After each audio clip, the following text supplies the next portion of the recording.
Peter Pan, who is the god of everything, roughly speaking. He's the king of the Lost Boys. Why is he the king of the Lost Boys? Well, the only male reference he has is Captain Hook. And who wants to be Captain Hook? First of all, you have a hook. Second of all, you're a tyrant. Who wants to be a tyrant? And third, the dragon of time has gotten a piece of him. That crocodile with a clock in its stomach, it has a piece of him. That's what happens when you get older. The time has a piece of you, and eventually it's going to get a taste for you. And eventually it wants to eat you. Well, I said, that's what happens when you get older. And Peter Pan, well, he doesn't want to grow up. He wants to be Hook. And so, you see Wendy, for example. She accepts her mortality. Wants a real relationship with a real man. Peter Pan, he has to satisfy himself with Tinkerbell, who's like the fairy of porn. And you see this, right? You see this with men. When you're 20, when you're 25, you could be an idiot.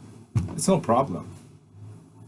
But not the same when you're 30. By the time you're 30, people are going to be like, why the hell are you still like that? Well, you're still as stupid as you were when you were 25. Oh, man. You're an ugly infant. That's what it is at 30. So, sacrifice. And you see this. Let's say you're a plumber.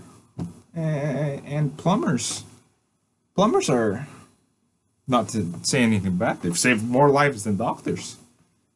But if you're a good plumber, you can train people. You become part of the community. And you're a good plumber. You clean poo. And the thing is,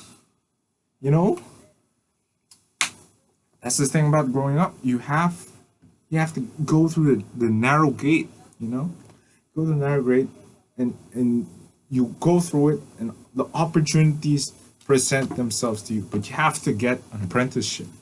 That's what you sacrifice. And Carl Jung talked about this. And he said, part of what growing up is rediscovering your inner child. That's very true. I love Carl Jung. I love reading it. I'm Jordan Peterson. And sacrifice. That's what you have to do.